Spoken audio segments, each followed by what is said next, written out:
Il y a 100 ans de cela, le 1er janvier 1925, un musicien compose presque sans le savoir l'une des chansons les plus populaires d'Haïti.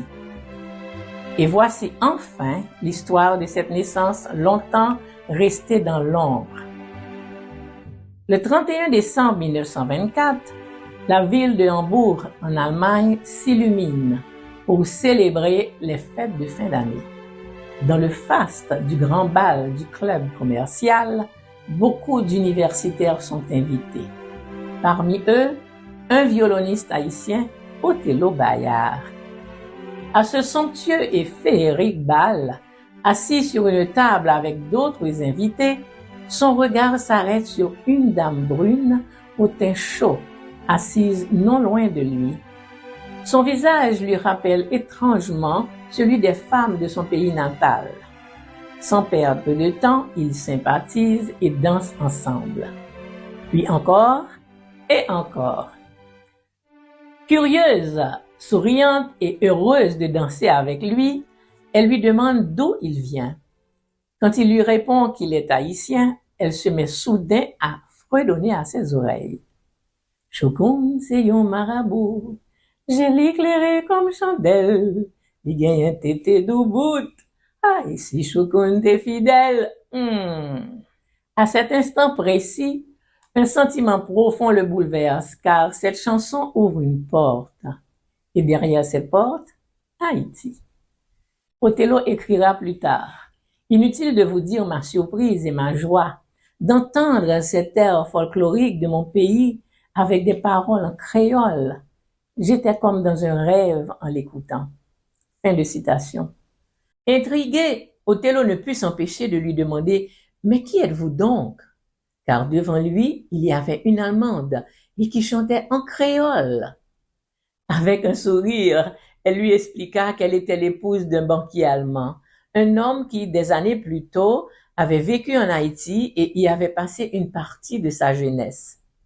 C'est grâce à lui qu'elle avait appris cette chanson haïtienne en créole qu'elle fredonnait aujourd'hui avec aisance. Il faut savoir que la méringue chokoun est née en 2 temps. D'abord en 1883, lorsque le poète Oswald Durand en écrivit le texte.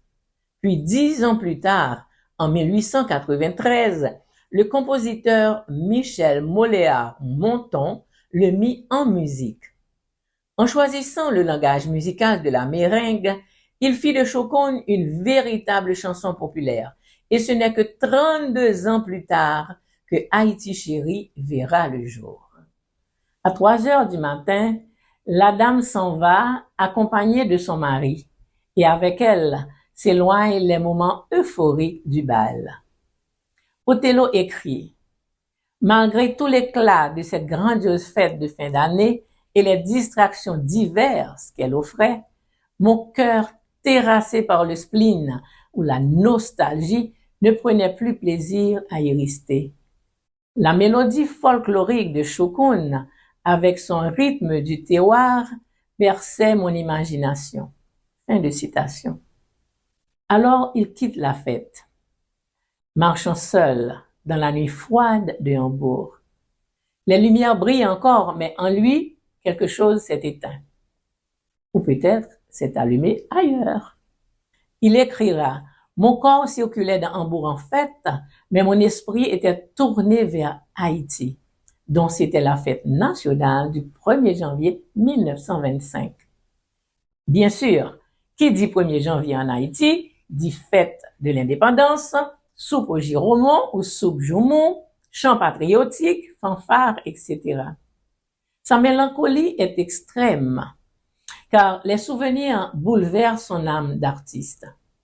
Arrivé dans sa chambre, le silence l'accueille, il s'enfonce dans son fauteuil. Son regard se pose sur son violon. Son compagnon fidèle, qui à cette heure tardive doit se taire car la maison dort. Alors Othello fait autrement. Il écrit « Allant vers mon bureau, j'en tirai une grande feuille de papier, un crayon et une règle. Je traçai quelques portées et confiai au papier ce que l'heure trop matinale empêchait le violon de me faire entendre. Ainsi prit naissance Souvenir d'Haïti, que le peuple haïtien baptisa plus tard Haïti chérie. Fin de citation. Tout compte fait, cette mélodie émerge dans un silence profond, écho fidèle de la nostalgie du musicien. Pour traduire l'intensité de ses émotions, Othello Bayard choisit le langage musical de la méringue haïtienne. Né du carabinier, première danse nationale décrétée par Jean-Jacques Dessalines, issue des danses africaines Chika et Kalinda, et du menuet français, la méringue devient pour lui un fil invisible qui le relie à sa terre natale. À la dernière note couchée sur le papier, la fatigue est extrême et Morphée referme doucement le cahier de la nuit, emportant l'artiste vers le pays de ses rêves, Haïti. Au matin, le violoniste s'éveille, fébrile, le corps encore traversé par les échos d'une mélodie esquissée la veille, noir sur blanc, mais encore muette. Il écrira: au réveil, je sautai sur mon violon, et quelle ne fut pas ma joie d'entendre pour la première fois mon instrument transcrire fidèlement ce que mon imagination avait forgé pendant la nuit. Othello joue sa mélodie, il la rejoue, encore et encore. Sous les doigts du musicien, l'archet fait chanter le violon. Et le poète, inspiré, laisse couler les paroles qui arrivent sans effort, portées par l'émotion, comme un secret soudain libéré par la musique. Le 1er janvier 1925, à Hambourg et avant midi, loin du soleil, Souvenir d'Haïti ou Haïti chérie voit le jour. Cette méringue haïtienne et son texte poétique sont une réelle déclaration d'amour patriotique. Soudain, on frappe à la porte. Othello écrit: c'était une jeune dame distinguée, suédoise de nationalité, artiste, pianiste du Conservatoire de musique de Stockholm. Elle venait avec des fleurs me souhaiter la bonne année en réclamant avec insistance une copie de cette musique charmante dont elle entendait le rythme pour la première fois. Ce sera mon cadeau de nouvel an, me dit-elle avec conviction. Ce fut la première personne qui reçut une copie de Haïti chérie. Fin de citation. De retour en Haïti, dans sa ville natale, Les Cayes, le compositeur laissera son œuvre dormir encore quelques années. Jusqu'au jour où, à l'occasion d'une soirée musicale, des violonistes porto-princiens découvrent la partition. Othello écrit: après l'avoir joué ensemble, ils en tirèrent des copies et l'emportèrent avec eux à Port-au-Prince. Je puis affirmer que ce sont eux qui ont lancé et popularisé Haïti chérie. Fin de citation. Dès lors, Haïti chérie cesse d'appartenir à son créateur. De 1925 à 2025, elle a traversé le temps, transmise de génération en génération avec ferveur et passion. Des troubadours sur les plages, aux orchestres de chambre dans les salles de concert, chacun l'interprète à sa manière, lui offrant 1000 visages, mais sans jamais trahir son âme. Vous remarquerez que malgré une formation classique, tant musicale qu'intellectuelle, Othello Bayard se tourne cette nuit-là vers la méringue, langage musical populaire aux balancements ancestraux profondément ancrés dans l'inconscient collectif du peuple haïtien. Il y associe le créole, notre langue la plus expressive. Cette alliance de la méringue et du créole a permis à Othello Bayard de traduire avec justesse l'intensité de ses émotions. C'est ainsi qu'a vu le jour Haïti chérie. Permettez que je vous chante le premier couplet.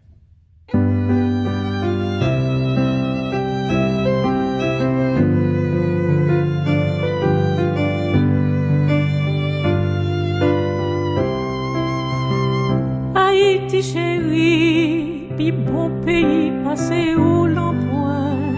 Faut que moi te quitte pour moi te capable comprendre valeur. faut que moi te manque pour me capable apprécier, pour me sentir vraiment tout ça où t'es pour moi. Un bon soleil, bon rivière, bon breuvage, en papier bois, où toujours jouer une bonne ombrage. Un bon petit vent qui bat nous bon petit fraîcheur. Haïti, Thomas, c'est un pays qui m'est cher. Savez-vous que Haïti chérie comporte 7 couplets? En général, les 2 premiers sont les plus utilisés, mais moi, j'aime beaucoup le 5e couplet que je vais chanter pour vous.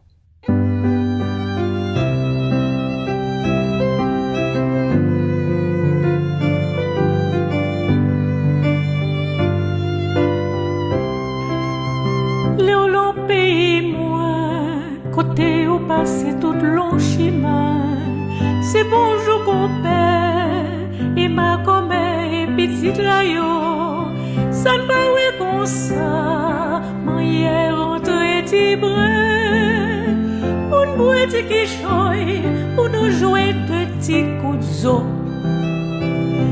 Fin bail la main, c'est rentrer dans le grand palais, c'est politique, c'est mauvaise situation. Ça pour nous faire, c'est pour nous prendre jolier, mais mon Dieu c'est grand, là nous bénédiction. Un siècle a passé et pourtant, Haïti chérie demeure présente, vivante, inscrite à jamais dans le répertoire de nos musiciens et dans la mémoire du peuple haïtien. 100 ans après, nous avons redonné voix au témoignage écrit de son compositeur et levé le voile sur l'histoire oubliée de la naissance de cette meringue du terroir. Haïti chérie est la mémoire vivante de nos paysages, de nos coutumes, de la diversité de notre peuple et de nos rythmes ancestraux. Elle est ce lien invisible qui rattache à la terre natale tous les Haïtiens de la diaspora disséminés aux 4 coins du monde. Vous venez d'entendre l'histoire de la chanson Haïti chérie, inspirée du témoignage écrit de son compositeur, le docteur Othello Bayard. Haïti chérie a été publié dans les volumes 1, 4 et 9 de la collection Chansons d'Haïti. Merci de nous avoir accompagnés dans ce voyage au cœur de notre patrimoine musical.